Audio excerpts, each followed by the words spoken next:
Hello students. हाँ जी बेटा, जो अपना टॉपिक जो कंटिन्यू है from trade to territory second chapter. Next बच्चे we will talk about how trade led to battles. कि जो ट्रेड है, ट्रेड तो ये बैटल तक किमें पहुँचे। बैटल मीनस लड़ाई। तो किसी राजे nawab of Bengal Siraj ud Daulah 1756 refused all the grants to Britishers. Actual ਦੇ ਵਿੱਚ ਹੋਇਆ ਕੀ ਸੀ ਕਿ ਜਦੋਂ ਔਰੰਗਜ਼ੇਬ ਦੀ ਡੈਥ ਹੋ ਗਈ ਸੀ 1707 ਦੇ ਵਿੱਚ, ਤਾਂ ਉਸ ਤੋਂ ਪਿੱਛੋਂ ਬਾਕੀ ਜਿਹੜੇ ਆਸੇ-ਪਾਸੇ ਰਾਜੇ ਸੀ ਉਹਨਾਂ ਦੀ ਤਰ੍ਹਾਂ ਬੰਗਾਲ ਦੇ ਵਿੱਚ ਵੀ ਛੋਟੇ ਛੋਟੇ ਜਿਹੜੇ ਨਵਾਬ ਸੀ, ਜਿਵੇਂ ਮੁਰਸ਼ਿਦ ਕੁਲੀ ਖਾਂ, ਅਲੀ ਵਰਦੀ ਖਾਂ, ਠੀਕ ਹੈ, ਸਿਰਾਜ ਉਦ ਦੌਲਾ, ਤਾਂ ਇਹਨਾਂ ਨੇ ਵੀ ਆਪਣੇ ਆਪ ਨੂੰ ਕਿੰਗ ਡਿਕਲੇਅਰ ਕਰ ਦਿੱਤਾ ਸੀ। ਠੀਕ ਹੈ, ਤਾਂ ਹੁਣ ਜਿਹੜੀ ਕੰਪਨੀ ਸੀ ਉਹ ਬਾਰ-ਬਾਰ ਇਹਨਾਂ ਤੋਂ ਡਿਮਾਂਡ ਕਰਦੀ ਸੀ ਕਿ ਸਾਨੂੰ ਕੁਛ ਨਾ ਕੁਛ ਜਿਹੜੇ ਰਾਈਟਸ ਦਿੱਤੇ ਜਾਣ, ਫ੍ਰੀ ਡਿਊਟੀ ਮਤਲਬ ਫ੍ਰੀ ਟ੍ਰੇਡ ਕਰਨ ਦੀ ਸਾਨੂੰ ਇਜਾਜ਼ਤ ਦਿੱਤੀ ਜਾਵੇ। ਠੀਕ ਹੈ, ਹੋਰ ਵੀ ਬਹੁਤ ਕੁਛ, ਕੋਈ ਦੀਵਾਨੀ ਸਾਨੂੰ ਦਿੱਤੀ ਜਾਵੇ, ਸਾਡੇ ਟੈਕਸ ਮਾफ़ ਕੀਤੇ ਜਾਣ।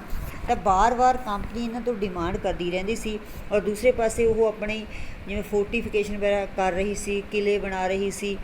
ਤਾਂ ਇਹ ਜਿਹੜੇ ਰੂਲਰ ਸੀ ਕਾਫੀ ਪਾਵਰਫੁਲ ਰੂਲਰ ਸੀ, ਲੇਕਿਨ ਇਹਨਾਂ ਨੇ ਇਹ ਸਾਰਾ ਕੁਝ ਜਿਹੜੀਆਂ ਇਸ ਤਰ੍ਹਾਂ ਦੀਆਂ ਗ੍ਰਾਂਟਸ ਜਿਹੜੀਆਂ ਕੰਪਨੀ ਚਾਹੁੰਦੀ ਸੀ ਉਹਨਾਂ ਨੂੰ ਟੋਟਲੀ ਰਿਫਿਊਜ਼ ਕਰ ਦਿੱਤਾ। ਇਹਨਾਂ ਨੇ ਕਹਿ ਦਿੱਤਾ ਕਿ ਅਸੀਂ ਇੱਦਾਂ ਦੀ ਕੋਈ ਵੀ ਚੀਜ਼ ਤੁਹਾਨੂੰ ਨਹੀਂ ਦੇਣੀ। ਠੀਕ ਹੈ, ਤਾਂ ਇਸ ਕਰਕੇ ਕੰਪਨੀ ਜਿਹੜੀ ਹੈ ਇਹਨਾਂ ਦੇ ਅਗੇਂਸਟ ਹੋ ਗਈ ਸੀ। ਉਹ ਕੋਸ਼ਿਸ਼ ਕਰਦੇ ਸੀ ਬਾਰ-ਬਾਰ ਕਿ ਇਹਨਾਂ ਨੂੰ ਅਸੀਂ ਕੁਛ ਨਾ ਕੁਛ ਸਾਨੂੰ ਇਸ ਤਰ੍ਹਾਂ ਦਾ ਮਤਲਬ ਦਿੱਤਾ ਜਾਵੇ ਜਿਹਦੇ ਨਾਲ ਸਾਡਾ ਵਪਾਰ ਹੈ ਜਿਹੜਾ ਹੋਰ ਅੱਛੀ ਤਰ੍ਹਾਂ ਚੱਲ ਸਕੇ। ਠੀਕ ਹੈ, ਕੰਪਨੀ ਕੋਲ ਆਪਣੀ ਕੁਛ ਨਾ ਕੁਛ ਆਰਮੀ ਵੀ ਇਹਨਾਂ ਨੇ ਬਣਾ ਲਈ ਸੀ। ਤਾਂ ਇਸ ਕਰਕੇ ਕਾਫੀ ਜ਼ਿਆਦਾ ਜਿਹੜੀ ਉਹ ਪਾਵਰਫੁਲ ਬਣ ਚੁੱਕੀ ਸੀ ਈਸਟ ਇੰਡੀਆ ਕੰਪਨੀ। ਤਾਂ ਦੂਜੇ ਪਾਸੇ ਜਿਹੜਾ ਬੰਗਾਲ ਦੇ ਨਵਾਬ ਸੀ ਉਹ ਦੇਖ ਰਹੇ ਸੀ ਕਿ ਇਹ ਈਸਟ ਇੰਡੀਆ ਕੰਪਨੀ ਸਾਡੇ ਹੀ ਕੰਟਰੀ ਦੇ ਵਿੱਚ ਆ ਕੇ ਸਾਡੇ ਹੀ ਲੋਕਾਂ ਦੇ ਉੱਪਰ ਰਾਜ ਕਰਨਾ ਚਾਹੁੰਦੀ ਹੈ। ਉਹਨਾਂ ਨੇ ਗਤੀਵਿਧੀਆਂ ਨੂੰ ਉਹ ਬਿਲਕੁਲ ਸਮਝ ਚੁੱਕੇ ਸੀ।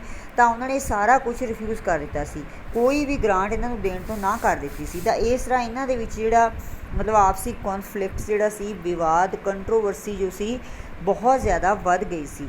ਤਾਂ ਹੌਲੀ ਹੌਲੀ ਇਹ ਵਿਵਾਦ ਇੰਨਾ ਵੱਧ ਗਿਆ ਕਿ ਜਿਹੜੇ ਮਤਲਬ ਨਵਾਬ ਨੇ ਉਹਨਾਂ ਨੂੰ ਕਹਿ ਦਿੱਤਾ ਸੀ ਕਿ ਤੁਸੀਂ ਸਾਡੇ ਨਾਲ ਧੋਖਾ ਕਰ ਰਹੇ ਹੋ। ਜੋ ਉਹਨਾਂ ਨੂੰ ਰਾਈਟਸ ਦਿੱਤੇ ਜਾਂਦੇ ਸੀ ਉਹ ਉਹਨਾਂ ਦਾ ਗਲਤ ਯੂਜ਼ ਕਰ ਰਹੇ ਸੀ।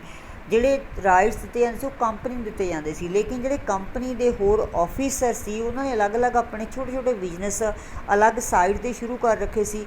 ਤਾਂ ਜੋ ਵੀ ਗ੍ਰਾਂਟ ਕੰਪਨੀ ਨੂੰ ਦਿੱਤੀ ਜਾਂਦੀ ਸੀ ਉਹ ਸਾਰੇ ਇਹ ਸਮਝਦੇ ਸੀ ਕਿ ਸਾਨੂੰ ਵੀ ਇਸ ਚੀਜ਼ ਦਾ ਰਾਈਟ ਹੈ। ਠੀਕ ਹੈ, ਵੀ ਜੇ ਉਹ ਕੰਪਨੀ ਨੂੰ ਕਹਿ ਦਿੰਦੇ ਸੀ ਵੀ ਠੀਕ ਹੈ ਤੁਹਾਡੀ ਕਸਟਮ ਡਿਊਟੀ ਫ੍ਰੀ ਹੈ, ਕਿਉਂਕਿ ਔਰੰਗਜ਼ੇਬ ਨੇ ਇਹਨਾਂ ਨੂੰ ਦੇ ਦਿੱਤਾ ਸੀ ਚਾਰਟਰ, ਫਰਮਾਨ ਜਾਰੀ ਕਰ ਦਿੱਤਾ ਸੀ ਕਿ ਇਹਨਾਂ ਦੇ ਉੱਪਰ ਕੋਈ ਵੀ ਜਿਹੜੀ ਹੈ ਮਤਲਬ ਟੈਕਸ ਵਗੈਰਾ ਨਹੀਂ ਲੱਗੇਗਾ ਟ੍ਰੇਡ ਦੇ ਉੱਪਰ।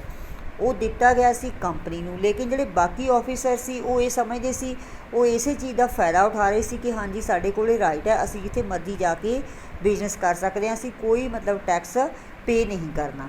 ਠੀਕ ਹੈ, ਲੇਕਿਨ ਰਾਜਾ ਇਹਨਾਂ ਨੂੰ ਕਹਿੰਦਾ ਸੀ ਕਿ ਇਹ ਬਿਲਕੁਲ ਗਲਤ ਹੈ। ਤਾਂ ਰਾਜਾ ਨੇ ਇਹਨਾਂ ਦੇ ਉੱਪਰ ਇਸ ਤਰ੍ਹਾਂ ਦੇ ਮਤਲਬ ਇਲਜ਼ਾਮ ਲਗਾਏ ਸੀ ਕਿ ਕੰਪਨੀ ਸਾਨੂੰ ਧੋਖਾ ਦੇ ਰਹੀ ਹੈ। ਠੀਕ ਹੈ, ਦੂਸਰੇ ਪਾਸੇ ਹਿਊਮਿਲੀਏਟ ਕਰਨ ਦੀ, ਸਾਡੀ ਬੇਇੱਜ਼ਤੀ ਕਰਨ ਦੀ ਕੋਸ਼ਿਸ਼ ਕਰ ਰਹੀ ਹੈ। ਇੱਦਾਂ ਦੇ ਮਤਲਬ ਉਹ ਲੈਟਰ ਵਗੈਰਾ ਲਿਖ ਕੇ ਰਾਜੇ ਕੋਲ ਭੇਜਦੇ ਸੀ ਜਿਹਦੇ ਵਿੱਚ ਉਹ ਇੱਦਾਂ ਦੀ ਸ਼ਬਦਾਵਲੀ ਦਾ ਯੂਜ਼ ਕਰਦੇ ਸੀ ਜਿੱਥੋਂ ਸਾਨੂੰ ਲੱਗਦਾ ਸੀ ਕਿ ਉਹ ਰਾਜੇ ਦੀ ਬਿਲਕੁਲ ਇਨਸਲਟ ਕਰਨਾ ਚਾਹੁੰਦੇ ਆ। ਠੀਕ ਹੈ, ਤਾਂ ਇਸ ਤਰ੍ਹਾਂ ਮਤਲਬ ਦੋਨਾਂ ਦੇ ਵਿੱਚ ਜਿਹੜਾ ਕੌਨਫਲਿਕਟ ਸੀ ਹੋਰ ਵੀ ਜ਼ਿਆਦਾ ਵੱਧਦਾ ਗਿਆ। ਤਾਂ ਅਖੀਰ ਦੇ ਵਿੱਚ ਕੀ ਹੋਇਆ, ਰਾਜੇ ਨੇ ਕੰਪਨੀ ਦੇ ਉੱਪਰ ਕਾਫੀ ਜ਼ਿਆਦਾ ਕੰਟਰੋਲ ਜਿਹੜਾ ਸਥਾਪਿਤ ਕਰ ਲਿਆ ਸੀ। He ordered Britishers to pay revenue. ਉਹਨਾਂ ਨੂੰ ਕਹਿ ਦਿੱਤਾ ਕਿ ਤੁਸੀਂ ਸਾਨੂੰ ਹੁਣ ਟੈਕਸ ਪੇ ਕਰੋਗੇ। ਠੀਕ ਹੈ, ਔਰ ਜਿਹੜਾ ਤੁਹਾਡਾ ਫੋਰਟੀਫਿਕੇਸ਼ਨ ਤੁਸੀਂ ਕਰ ਰਹੇ ਹੋ, ਕਿਲਾਬੰਦੀ ਕਰ ਰਹੇ ਹੋ, ਇਹ ਬਿਲਕੁਲ ਬੰਦ ਕਰ ਦਿੱਤੀ ਜਾਵੇ। ਇਹ ਸਾਰਾ ਕੁਝ ਉਸਨੇ ਬੰਦ ਕਰਵਾ ਦਿੱਤਾ ਸੀ। ਜਿਹੜੇ ਕੰਪਨੀ ਦੇ ਆਫਿਸ ਉਹਨਾਂ ਨੇ ਬਣਾਏ ਹੋਏ ਸੀ ਉਹਨਾਂ ਦੇ ਉੱਪਰ ਵੀ ਰਾਜੇ ਨੇ ਆਪਣਾ ਅਧਿਕਾਰ ਕਰ ਲਿਆ ਸੀ। ਠੀਕ ਹੈ, ਅਤੇ ਕਾਸਿਮ ਬਾਜ਼ਾਰ ਦੇ ਵਿੱਚ ਜਿਹੜੀ ਫੈਕਟਰੀ ਸੀ ਉਹਨਾਂ ਨੇ ਮਤਲਬ ਲਗਾਈ ਹੋਈ ਸੀ, ਉਸ ਦੇ ਉੱਪਰ ਵੀ ਰਾਜੇ ਨੇ ਆਪਣਾ ਕੰਟਰੋਲ ਕਰ ਲਿਆ ਸੀ। ਤਾਂ ਜ਼ਬਰਦਸਤੀ ਇਹ ਕਿਉਂਕਿ ਉਹ ਰੈਵਨਿਊ ਪੇ ਨਹੀਂ ਕਰ ਰਹੇ ਸੀ, ਤਾਂ ਇਸ ਤਰ੍ਹਾਂ ਰਾਜੇ ਨੇ ਪੂਰੀ ਤਰ੍ਹਾਂ ਉਹਨਾਂ ਦੇ ਉੱਪਰ ਆਪਣਾ ਕੰਟਰੋਲ ਸਥਾਪਿਤ ਕਰ ਲਿਆ ਸੀ। ਤਾਂ ਦੂਸਰੇ ਪਾਸੇ ਕੰਪਨੀ ਵੀ ਚੁੱਪ ਬੈਠਣ ਵਾਲੀ ਨਹੀਂ ਸੀ। ਤਾਂ ਆਖਿਰ ਦੇ ਵਿੱਚ ਕੀ ਹੋਇਆ, ਬੈਟਲ ਆਫ ਪਲਾਸੀ, ਜਿਹੜੀ ਕਿ ਹਿਸਟਰੀ ਦੀ ਇੱਕ ਬਹੁਤ ਹੀ ਵੱਡੀ ਘਟਨਾ ਮੰਨੀ ਜਾਂਦੀ ਹੈ। ਸਾਡੀ ਕੰਟਰੀ ਦੇ ਇਤਿਹਾਸ ਵਿੱਚ ਇਹ ਬਹੁਤ ਫੇਮਸ ਬੈਟਲ ਹੈ। ਠੀਕ ਹੈ, ਤਾਂ ਕੀ ਹੋਇਆ, ਅਲੀ ਵਰਦੀ ਖਾਨ ਜਿਹੜਾ ਹੈਗਾ 1756 ਦੇ ਵਿੱਚ ਉਸ ਦੀ ਡੈਥ ਹੋ ਗਈ ਸੀ। ਮਤਲਬ 1756 ਦੇ ਵਿੱਚ ਅਲੀ ਵਰਦੀ ਖਾਨ ਜਿਹੜਾ ਬੰਗਾਲ ਦਾ ਨਵਾਬ ਸੀ ਉਸ ਦੀ ਡੈਥ ਹੋ ਗਈ ਸੀ। ਉਸ ਤੋਂ ਪਿੱਛੋਂ ਸਿਰਾਜ ਉਦ ਦੌਲਾ ਬੰਗਾਲ ਦਾ ਨਵਾਂ ਨਵਾਬ ਬਣਿਆ ਸੀ। ਠੀਕ ਹੈ, ਤਾਂ ਕੰਪਨੀ ਜਿਹੜੀ ਆ ਉਸੇ ਤਰ੍ਹਾਂ ਚਾਹੁੰਦੀ ਸੀ कि ये जिहड़ा नवाब है साडे हत्थां दी कठपुतली बन जावे। लेकिन सिराज उद दौला इस तरह का नवाब नहीं सी, इस करके उसने इन्हां दे जिहड़े मतलब जो भी डिमांड सी उन्होंने रिफ्यूज़ किया और दूसरे पासे इन्हों अपने विरोधी मानता सी वो, ठीक है। तो इस करके उन्हें कंपनी नूं सारे जिहड़े राइट सी वो वापस लै लए, ठीक है। तो इस चीज़ के चलते हुए राजे फिर 1757 दे विच इन्हां दी बिल्कुल सीधी जो है लड़ाई शुरू हो गई सी। तो रॉबर्ट क्लाइव जो सी मद्रास दे विच उसका ऑफिस सी, मद्रास का ऑफिशियल सी वो, तो उसने भी कंपनी की मदद की, अपनी जिहड़ी है सेना कंपनी की सपोर्ट करने वास्ते भेजी। तो मिल के इन्होंने रॉबर्ट क्लाइव ने इन्हां दे नाल ईस्ट इंडिया कंपनी दे नाल मिल के जो सिराज उद दौला दे नाल लड़ाई की, तो सिराज उद दौला राजे हार गया, ठीक है। क्यों? क्योंकि इसका जिहड़ा नवाब सी मीर जाफर, सिराज उद दौला का नवाब सी मीर जाफर, तो वह अंग्रेज़ों नाल मिल गया सी। उसने अपने राजे नूं धोखा दे दिता सी, ठीक है। तो उन्हें मतलब बेशक वो शो करता सी कि वो राजे वालों लड़ रहा, एक्चुअली उन्हें लड़ाई की ही नहीं, ठीक है। सीधा ही उसने हार मान ली सी, क्योंकि उन्हें जिहड़े अंग्रेज़ लोग है उन्होंने चलाकी नाल उसनूं लालच दे के रिश्वत दे के अपने नाल मिला लिया सी, ठीक है। उन्होंने कह दिता सी कि तैनूं असी इस तो अगला जिहड़ा नवाब है बंगाल का तैनूं बनावांगे, इस करके तू साडा जिहड़ा साथ देवेगा, ठीक है। तो वो नवाब उन्होंने हत्थों विक चुक्या सी, इस करके उसने राजा नूं धोखा दे दिता सी, जिहदे करके सिराज उद दौला इस लड़ाई विच हार गया सी, ठीक है। तो what happened after battle of Plassey, तो इस लड़ाई के पिछों फिर की होया, मीर जाफर बिकेम नवाब ऑफ बंगाल, क्योंकि जिमें अंग्रेज़ों ने उस नाल प्रॉमिस किया सी कि जेकर तू साडा साथ देवेगा तो तैनूं अगला नवाब तैनूं ही बढ़ा दिता जाएगा। तो इस करके मीर जाफर हुण नवाब का बंगाल का नवा नवाब बन गया सी, ठीक है। तो उसने the company was granted right to free trade in Bengal, तो जिहड़े उन्हें राइट सिराज उद दौला ने वापस लए सी कंपनी तो उन्हें फिर कंपनी नूं वो ग्रांट दे दी कि तुसी बंगाल दे विच बिल्कुल फ्री ट्रेड कर सकते हो, तुहाडे तो कोई भी टैक्स वगैरह नहीं लिया जाएगा, ठीक है। After some time he refuse to give any further rights, लेकिन जी कंपनी सी वो सिर्फ इन्ने नाल ही नहीं मानती सी, वो बार बार नवीं नवीं डिमांड्स रखते सी जाके मीर जाफर दे कोल, कदे उस तो मतलब कहते सी कि सानू जिहड़ा किसी इलाके की दीवानी दे दी जाए, ठीक है। तो हौली हौली उन्हें मतलब इन्ना ज़्यादा अपने अंडर कंट्रोल कर रहे थे, वो चाहते सी कि सानू जिहड़ी है काफ़ी वड्डी राशि आर्मी वगैरह रखने लई दित्ती जाए। तो इदां दी बार बार दी जिहड़ी डिमांड सी, बाकी जिहड़ा उन्होंने रैवेन्यू देना बंद कर दिता सी, टैक्स देना बंद कर दिता सी, उहदे करके जिहड़ी नवाब की इनकम सी बहुत ज़्यादा घट हो गई सी। तो क्योंकि बहुत ज़्यादा खर्चा नवाब नूं करना पैंदा, किन्ना कुछ मैनेज करने वास्ते हुंदा, आर्मी भी रखनी हुंदी है, लोक भलाई दे काम भी करने हैं, होर भी उसदे आपदे रहन सहन का भी खर्चा हुंदा है ना। तो फिर आर्मी नूं तनखाहां देणियां, बाकी जिहड़े घोड़े हाथी वगैरह लोग रखते सी आर्मी दे विच उन्हां दे खर्चे, होर भी बहुत कुछ है। दूसरे पासे लड़ाइयां राजा लड़दा रहिंदा है, तो इस तरह मतलब इन्ने खर्चों वास्ते फिर आमदन भी चाहिए है। राजे की आमदन का इक्को एक साधन हुंदा टैक्स, ठीक है। जो कंपनी ने टैक्स देना बंद कर दिता तो उसकी इनकम जी है बहुत ज़्यादा घट हो गई सी, तो उत्तों जी कंपनी है होर ज़्यादा ग्रांट्स उस तो बार बार डिमांड कर रही सी। तो इन्होंने चीज़ों तो अक के राजे ने फिर कुछ देर बाद मतलब कुछ सालों बाद उन्होंने जवाब दे दिता कि इदां दे कोई राइट्स तुहानूं नहीं दिते जाणगे, ठीक है।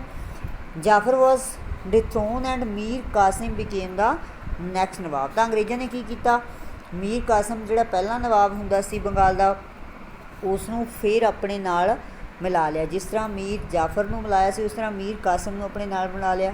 तो उन्होंने मीर जाफर नूं गद्दी तो ला दिता और मीर कासिम नूं नवां नवाब बना दिता, ठीक है, जिहड़ा कि उन्होंने हत्थां दी कठपुतली बनेगा। But when he complained against misuse of rights it resulted in the battle of Buxar. पर जदों मीर कासिम नवाब बनया उन्हें देखा कि कंपनी जिहड़ी है किन्ना मतलब वो गलत काम कर रही है, वो अपने राइट्स का मिसयूज़ कर रही है, टैक्स वगैरह नहीं दे रही, ठीक है, फोर्टिफिकेशन कर रही है, मतलब अपना परमानेंट पैर उत्थे जमा रही है।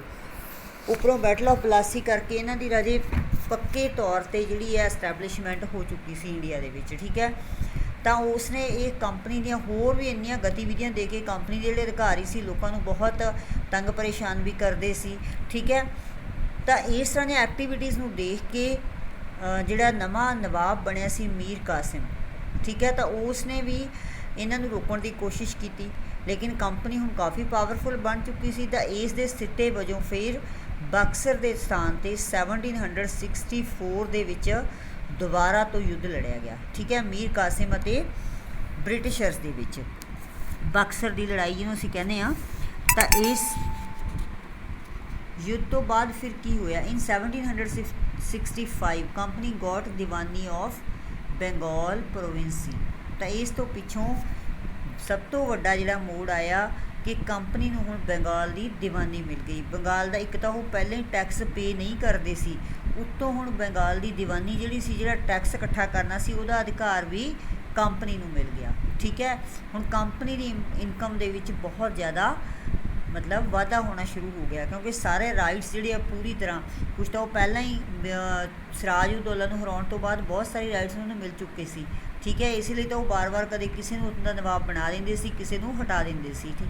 ਅਤੇ ਹੁਣ ਜਿਹੜਾ ਹੈਗਾ ਬਕਸਰ ਦੀ ਲੜਾਈ ਤੋਂ ਪਿੱਛੋਂ ਇਹਨਾਂ ਨੂੰ ਉੱਥੋਂ ਦੀ ਦੀਵਾਨੀ ਵੀ ਮਿਲ ਗਈ, ਠੀਕ ਹੈ।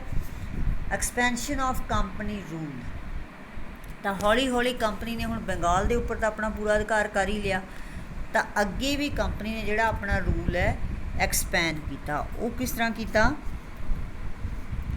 East India Company used variety of political and economic methods to extend its influence. ਬੱਚੇ ਆਪਾਂ ਨੈਕਸਟ ਵੀਡੀਓ ਦੇ ਵਿੱਚ ਕਰਦੇ ਹਾਂ, ਵੀਡੀਓ ਆਪਣੀ ਜ਼ਿਆਦਾ ਲੰਬੀ ਹੋ ਜਾਏਗੀ।